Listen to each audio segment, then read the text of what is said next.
Peut-être il y avait une question pour prolonger ce que vous disiez tout de même, Fadila. Quelle est la proportion aujourd'hui des musulmans qui sont impliqués dans le combat des frères musulmans? Alors, on est arrivé là, à l'heure actuelle, à 3-4 générations de jeunes, en fait, qui ont été endoctrinés par l'idéologie frériste. Donc, ça fait 40 ans qu'ils opèrent. Donc, il n'y a pas de statistiques, évidemment, mais on peut le voir, en tout cas, dans les actes de tous les jours. On le voit en politique, dans leur discours et dans la manière de se comporter. Alors, repenser le monde après le 7 octobre, c'est le thème. Donc, c'est un thème un peu libre, hein, je vais vous donner la parole. Qu'est-ce qui a changé?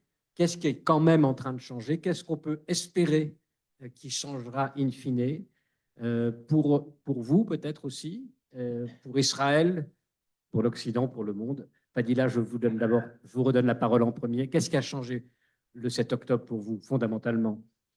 Ben, déjà, ce qui a changé, c'est que maintenant, on croit peut-être un peu plus au sein de la communauté juive, en tout cas en Belgique ou dans d'autres pays.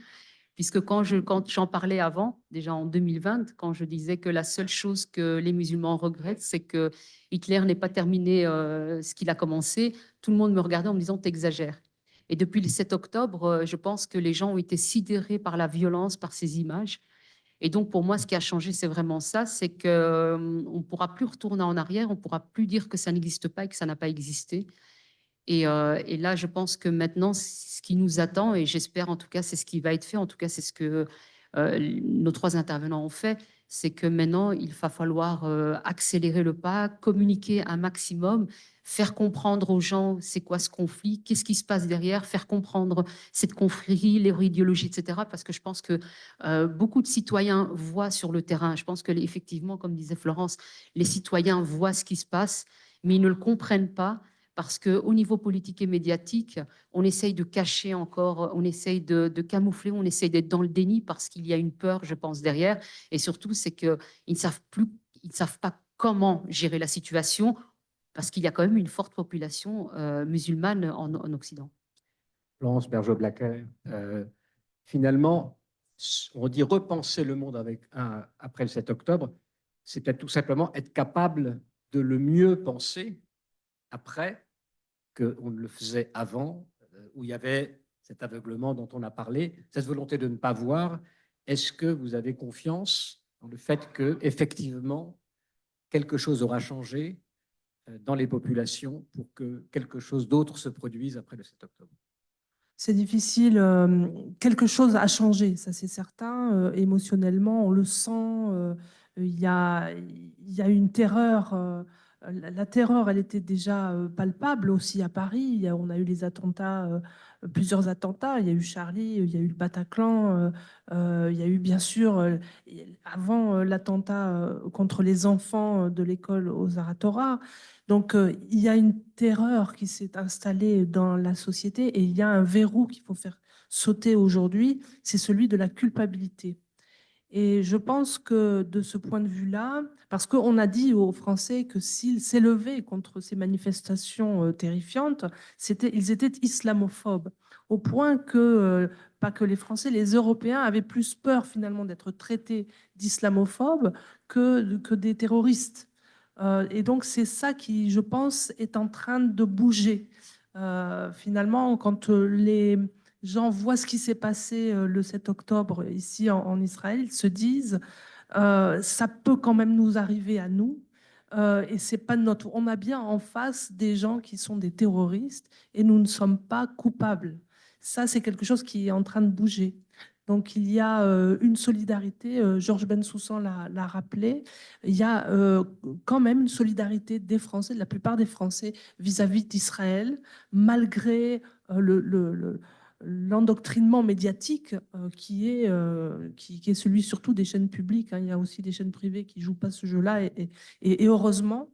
Mais ça ne prend pas dans la population, et ça, c'est quelque chose qui laisse voir quand même peut-être des horizons meilleurs. Sur la proportion des musulmans qui seraient frérisés, bah, on peut dire quand même qu'on a quand même des éléments de sondage. C'est pas vraiment des enquêtes, il faudrait pousser ça davantage, mais on estime qu'entre 60 et 70% des jeunes préféreraient donc la loi, la charia, aux lois de la République. C'est quand même énorme. Les jeunes musulmans.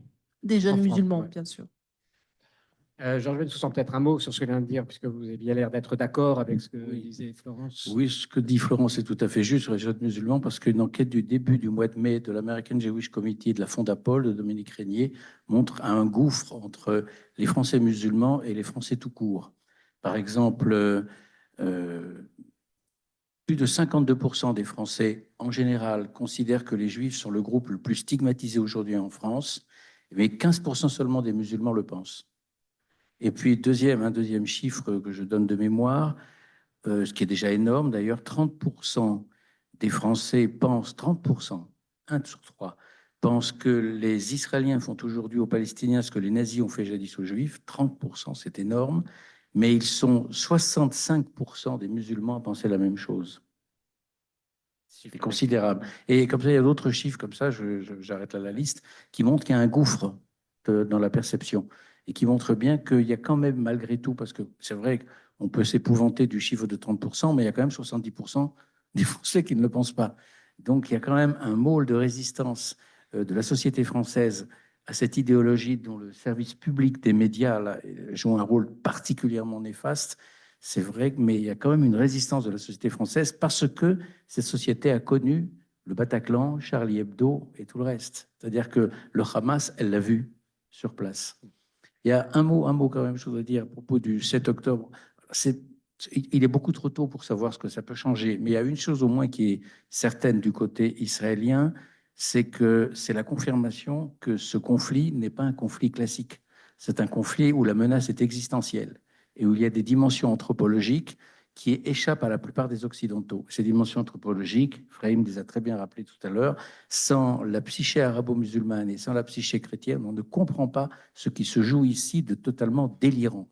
Parce que c'est tout de même un conflit limité sur un territoire grand comme la Bretagne et dont la létalité est plutôt faible, qu'on le veuille ou non, même du côté palestinien. Or, c'est un conflit qui prend des proportions planétaires. Pourquoi? Parce que ça renvoie à autre chose, bien sûr. Alors, vous nous avez inquiété tout à l'heure. Il faut que vous nous donniez quand même des raisons d'espérer qu'en Israël aussi, quelque chose se passe de positif dans les changements des mentalités. Oui, ce n'est pas une question d'espoir. Je vais y arriver tout de suite. À mon avis, ce qui s'est passé, je vais être un peu paradoxal. Le 7 octobre, les voiles sont tombés. C'est ça qui s'est passé principalement. Le voile est tombé de la haine ontologique, viscérale, eschatologique de l'islam contre Israël. Ça s'est révélé. Et aussi un peu de l'Occident, finalement. Pardon? Et aussi un peu de l'Occident. Et il y a cet anti-hébraïsme occidental profond, qui a les dimensions dont j'ai parlé, aussi se dévoiler de manière paradoxale. Personne ne s'y attendait. Au début, on avait l'impression que tout le monde était avec nous. Et puis finalement, il s'avère que c'est le contraire. Et surtout chez les élites. Parce que dans les peuples, on voit bien qu'il y a aussi un soutien, surtout qui est lié à l'angoisse qu'ont ces populations, parce qu'ils le vivent, cette menace. Le troisième point, c'est la menace vitale pour Israël et pour le monde. Il y a une vraie menace. Surtout qu'ils utilisent la violence et que le monde occidental a peur de la violence. Il n'arrive pas à s'y mesurer.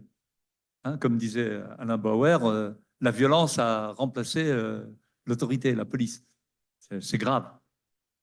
Et à mon avis, il y a une nécessité de courage. J'admire votre courage et ça prouve ce que j'avais dit au départ. C'est un grand enseignement de Maïmonide. Toute personne a le libre arbitre. Il y a des conditions d'avant, mais quand on sait qu'il y a 3 grandes inégalités dans l'islam entre le musulman et le non-musulman, l'homme libre et l'esclave, et l'homme et la femme. Alors la femme musulmane, elle le vit au quotidien. Je ne veux pas donner de chiffres sur ce qui se passe, comment dans l'islam les hommes maltraitent les femmes. Frappez-les si elles n'acceptent pas. C'est dans le Coran. Et à mon avis, l'importance d'Israël ici, ce n'est pas uniquement au niveau de l'espérance. C'est au niveau du fait qu'on est à l'avant-garde, on est à l'avant-poste, on est au front. Et on doit montrer au monde comment se mesurer à ce problème. Tant au niveau militaire, en écrasant ce mal qui essaye de nous exterminer, qu'au niveau des idées. en montrant qu'avec une analyse de morale objective, ce qui se passe est complètement immoral et vise en fait à la privation totale de la liberté de l'homme et de ses choix dans les plus élémentaires. Ça, ce sont des faits fondamentaux qu'il va falloir intégrer. Ça va prendre du temps, ça va être difficile, on n'a pas d'autre solution. Et en Israël, vous voulez m'en parler un petit peu de ce qui se passe en Israël aujourd'hui? En Israël, il y a Je ne surtout... veux pas lancer des débats politiques, hein, parce que sinon, non, on mais sort pas. ce que je veux dire, c'est que les gens ne changent pas d'avis si facilement. C'est-à-dire, les faits sont là, mais pour pouvoir changer de position, il faut accepter qu'on va changer, par exemple, de milieu social. Imaginez que vous êtes à l'université et puis vous reconnaissez les faits. Eh bien, il arrive ce qui est arrivé à Florence, ce qui est arrivé à Gilles Kepel. On se retrouve dehors, ce qui m'est arrivé ici à Jérusalem. On est paria. Alors ça, c'est difficile. Eh bien, les Israéliens, c'est pareil. Si quelqu'un pensait qu'il y avait des possibilités de compromis, d'accord, avec en donnant des territoires, en améliorant les situations économiques, ça allait résoudre les problèmes de fond, c'est très difficile de changer de position. Mais on est bien obligé d'y arriver. Ça va prendre beaucoup de temps, ça va être difficile, et ça risque de faire des conflits internes à l'intérieur de la société israélienne, et on les vit, où pendant la guerre, il y a des manifestations. Au lieu d'avoir une unité, c'est difficile. Je ne peux pas être tout à fait optimiste sur ce point. Georges Bensoussan, alors repenser le monde pour un historien, la question est de savoir le degré, j'allais dire, d'historicité de cet événement. Est-ce qu'on peut aujourd'hui en prendre la mesure de ce que l'histoire dira ou appréciera et dans quelle mesure ça bouleverse l'histoire? Encore une fois, c'est très difficile parce que l'événement est trop proche. Bon, on ne peut pas encore en tirer les conséquences. Une chose est sûre, c'est que à un certain niveau, ce que dit Fréméra est très juste, c'est un dévoilement, ce qui s'est passé. Un dévoilement pour ceux qui acceptent de voir. C'est pour ceux qui ne sont pas encore prisonniers du déni. Mais comme il l'a très bien dit, pour refuser le déni, il faut qu'il y ait des conditions d'acceptabilité sociale de refus du déni.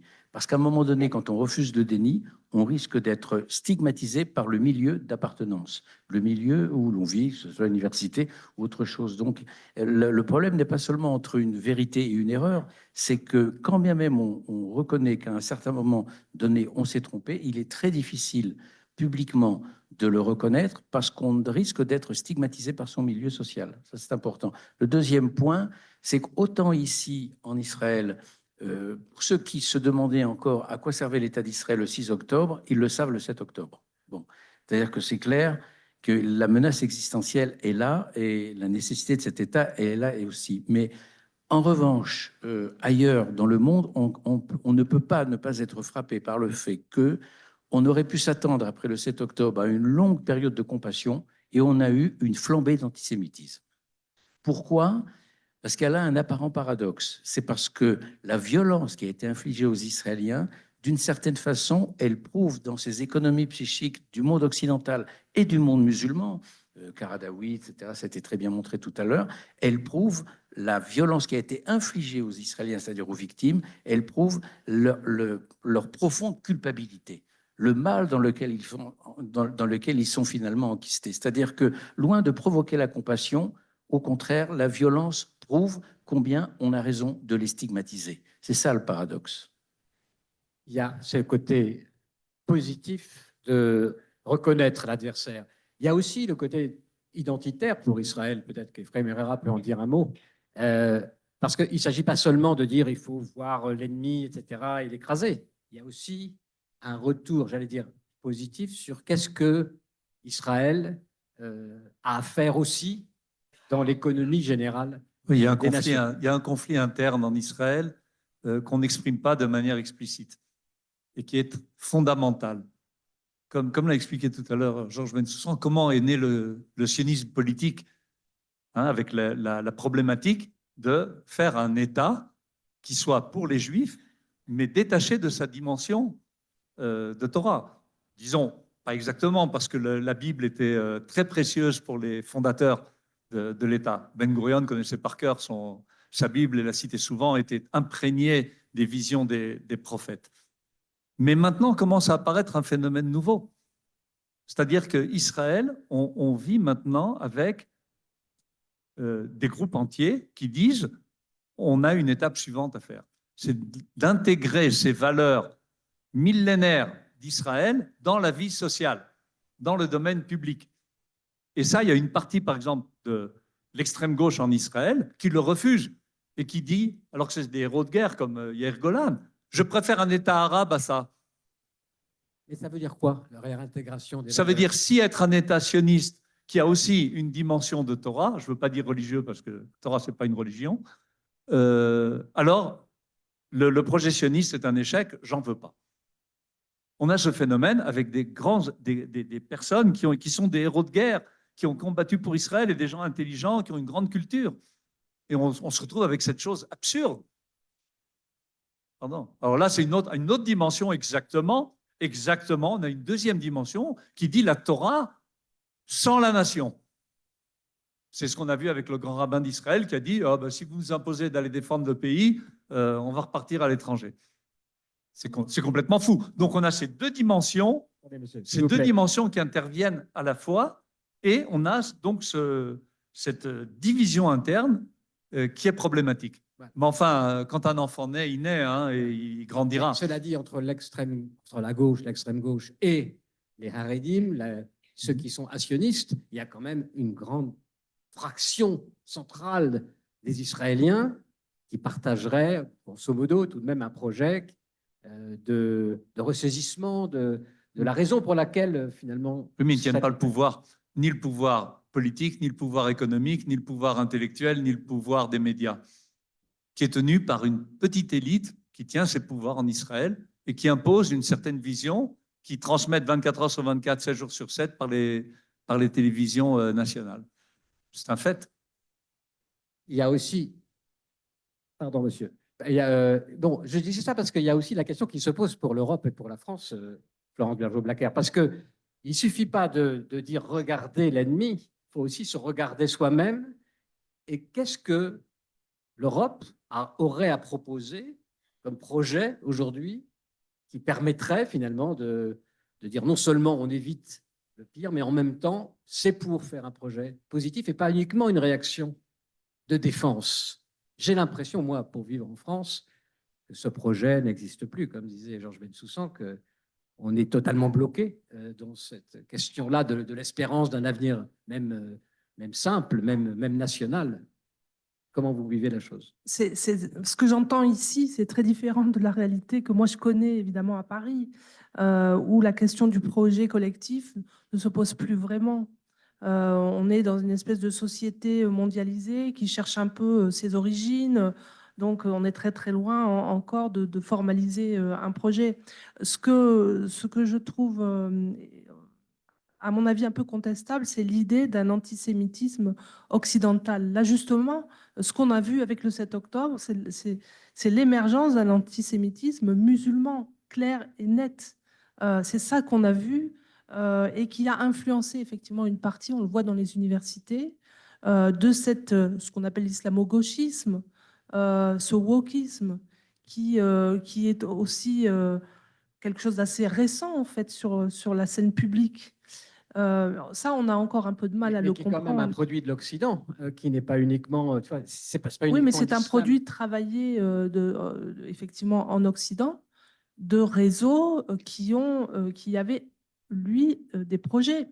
Ça fait 30 ans que j'ai commencé à aller à l'université, y travailler, etc. Très vite, en tout cas dans les études sur le monde arabe et musulman, il y avait déjà ces réseaux qui travaillaient les étudiants, BDS, boycott des investissements de sanctions, qui avaient un discours pro-Hamas. C'était déjà là. Et c'est celui qu'on a vu aussi... ce discours, on l'a vu s'exprimer par les indigènes de la République. Ouria Boutelja avait déjà un discours extrêmement antisémite, alors que moi, je suis d'une génération plutôt où vraiment la dénazification avait eu lieu, on n'était pas du tout antisémite. Et moi-même, je n'y croyais pas à cet antisémitisme qu'on voit aujourd'hui émerger par une partie effectivement des musulmans. Fadila l'a rappelé parce que et Georges Bensoussan l'avait déjà dit il y a 20 ans, parce que c'est dans les familles même que ça se nourrit. Mais dans le reste de la société, c'était complètement parti. Alors, ça arrive maintenant, ça vient influencer des milieux universitaires, mais quand on regarde, en fait, il y avait déjà toutes les structures de prêt pour que ça se produise. Et c'est ça qu'on n'a pas voulu voir. C'est ça que, à mon avis, dans l'université c'est de l'université que vient le problème de l'antisémitisme qui se Sauf que répand dans la société. le projet de tous ces étudiants qui manifestent finalement leur avenir, la manière dont ils imaginent la société, le monde meilleur. Ils sont C'est- dans une vision c'est- décoloniale. Ils sont dans Oui, c'est ça. ce qu'il est. Ils considèrent l'État d'Israël comme l'État colonial par excellence. Et donc, tout ce qu'ils ont appris du décolonialisme, ils le projettent sur Israël. Mais ils ne connaissent pas sa géographie, ils n'en connaissent strictement rien.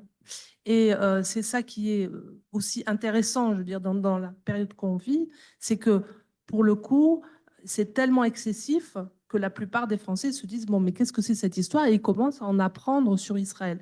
Et ce serait bien que les télés et les médias, effectivement, jouent le jeu, invitent des gens comme Georges pour justement avoir, bien sûr, pour avoir un autre regard que celui qui a été Voilà, déployé on va écrire au par service la public de diplomatie depuis l'audiovisuel des années. pour lever la fatwa qui frappe Georges Bensoussan. Oui. Juste un mot pour rejoindre ce que dit Florence.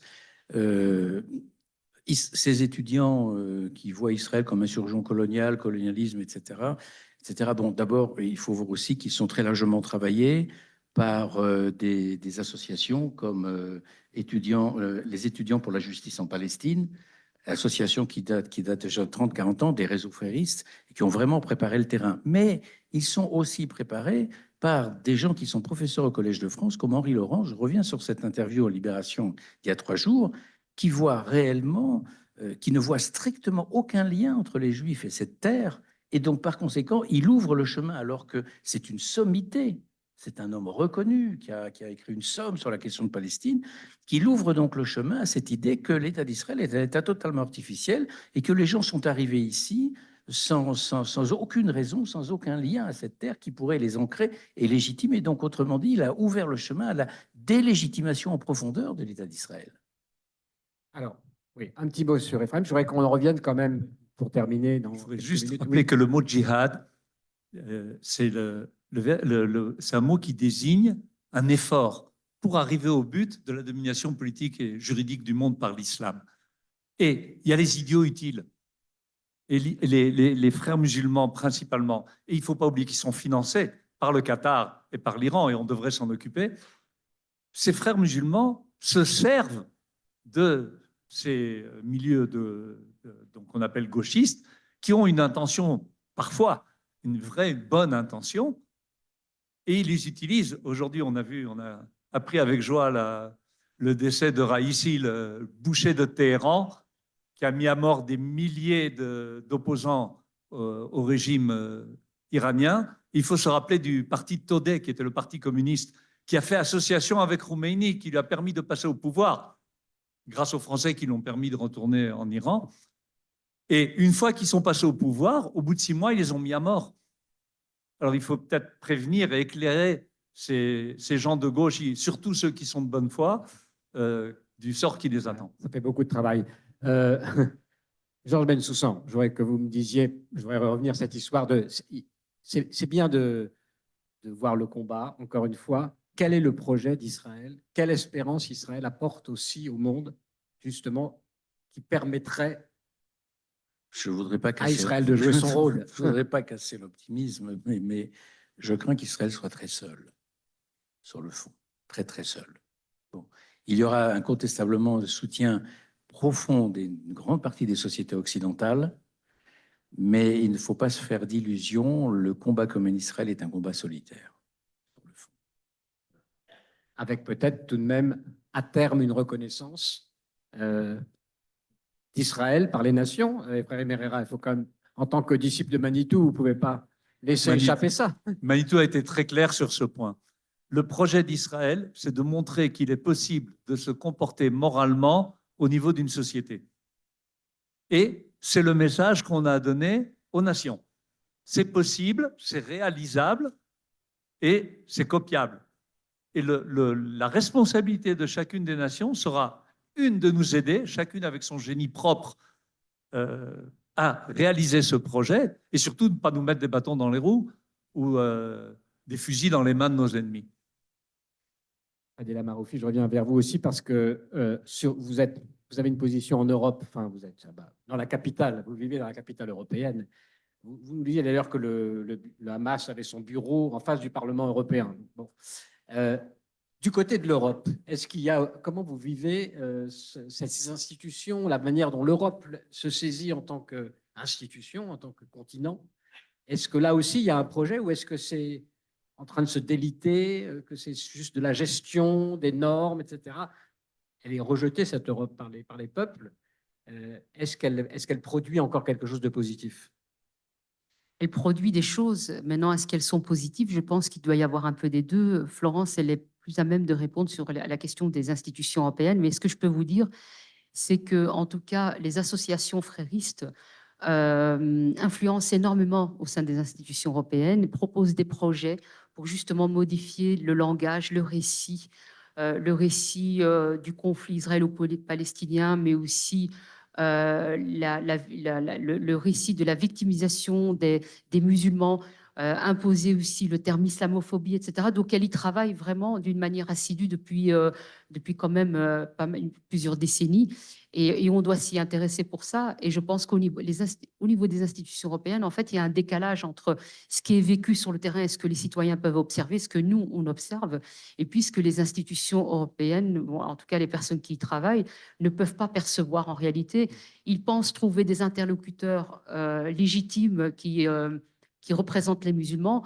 Or, ils sont justement en face de personnes qui ont pris le pouvoir et qui eux-mêmes se sont octroyés le droit de représenter les musulmans. Et donc, c'est de cette manière-là, en fait, qu'ils arrivent justement à influencer, en fait, en tout cas, au niveau européen. Georges Bensoussan, la CPI, aujourd'hui, c'est illustré à nouveau en lançant un mandat d'arrêt, un double mandat d'arrêt, comme on sait. Oui, mais ça, c'est à l'image de l'ONU, mais je reviens sur l'Europe. Je crois que l'Europe, telle qu'elle s'est dessinée depuis le traité de Maastricht en 92, ça fait déjà 32 ans, cette Europe-là, elle a perdu l'assentiment de la plupart des peuples. Donc, cette Europe-là, cette Europe technocratique, cette Europe, elle sera profondément, consubstantiellement hostile au projet israélien et à l'État d'Israël. En revanche, si progressivement une Europe des nations émerge, et elle est en train d'émerger de plus en plus, cette Europe des nations, elle sera fondamentalement solidaire de l'État d'Israël. Et aux États-Unis? Encore beaucoup trop tôt, parce que les États-Unis, la situation est très mouvante, au sens où ce qui a beaucoup changé entre aujourd'hui et il y a 40 ans, c'est le poids d'une immigration arabo-musulmane qui est de plus en plus important et qui était en tête de toutes les manifestations dans les universités américaines, ce qu'on ne voyait pas il y a 40 ans. Alors, je repose ma question sur les institutions internationales. L'ONU, la CPI, donc. Oui, mais ça, on sait très bien, l'ONU. C'est tout de même un signe. Oui, bien sûr, l'ONU, les majorités automatiques, l'Iran qui fait partie de la Commission des droits de l'homme, etc. Bon, tout ça, ça fait partie de quelque chose qui n'est plus du tout pris au sérieux. Mais effectivement, si la CPI va jusqu'au bout de l'incrimination et à la fois des dirigeants du Hamas et des dirigeants israéliens, pour faire bonne mesure, hein, ce pseudo-équilibre, c'est un très très mauvais signe, à l'évidence. Laurent Bergeau-Blackler, vous allez rentrer demain en France. Est-ce que vous avez, dans votre emploi du temps, beaucoup de réunions? Vous allez pouvoir continuer à porter cette parole et alerter sur ce que vous nous avez dit aujourd'hui? Oui, effectivement, je fais des tournées en France en ce moment et je m'attelle à un livre justement qui va traiter des frères et de l'Union européenne. Et à ce sujet, je voulais rajouter qu'en effet, il y a aujourd'hui, au niveau des instances de la Commission européenne, un arrangement bureaucratique qui favorise la diffusion des normes fréristes dans la société par le biais précisément du wokisme et du multiculturalisme, etc., qu'ils savent très très bien utiliser. Quand je vois, alors le Hamas, ça fait partie des mouvements des frères musulmans, tout le monde le sait, ils agissent en fait avec les tunnels, en se servant en fait des populations comme boucliers humains. Ils agissent exactement de la même manière sur le plan psychologique avec les musulmans d'Europe. C'est-à-dire que c'est une préparation souterraine qui vise à prendre l'ascendant sur les populations musulmanes, à les prendre en otage et à diffuser leurs normes. Et c'est important de faire ce lien entre le Hamas et ses souterrains et ce travail sur la psychologie des musulmans. Et malheureusement, l'Union européenne, la Commission est complètement aveugle à ces dimensions-là et continue à financer très très largement des associations fréristes qui se font passer pour des associations antiracistes. Évidemment, c'est toujours bien d'être du côté du bien. Et ce qui est remarquable aussi, c'est un petit peu désordonné, mais ce qui est remarquable aussi, c'est que aujourd'hui, le camp pro-israélien est à droite et le camp anti-israélien est à gauche. Et on n'est pas à l'extrême gauche. Quand on voit la NUPES en France, ils sont franchement très très ambigus sur ces questions-là. Donc la droite nationaliste en Europe, effectivement, sera plutôt du côté d'Israël. C'est le retour des nations dont parlait Jean Bensoussan. On va s'arrêter là. Peut-être que vous vouliez dire un dernier mot, Efraïm. Je vais juste d'abord féliciter tous les intervenants qui sont venus de France pour leur courage. Et je crois que c'est la clé. Est-ce que l'Europe va avoir le courage, surtout les Européens, chaque individu a sa responsabilité. La résistance en France, c'était 1% de la population. Ils avaient 15% à l'intérieur qui étaient des juifs. Ça a aidé. Et je crois que s'il y a ce courage, qui est très difficile, je rappelle la phrase fameuse de Khalid ibn al-Walid, qui était un des grands généraux du début de l'islam, qui, quand il attaquait une ville, disait rendez-vous, c'est-à-dire soumettez-vous à l'islam, parce que nous aimons la guerre et la mort comme vous aimez la vie et les jouissances. Tout le problème est... Face à ça, el maut fi sabilillah, la mort dans la voie d'Allah, ça c'est leur but absolu. C'est la devise des frères musulmans, elle l'a rappelé, Hassan el-Banna.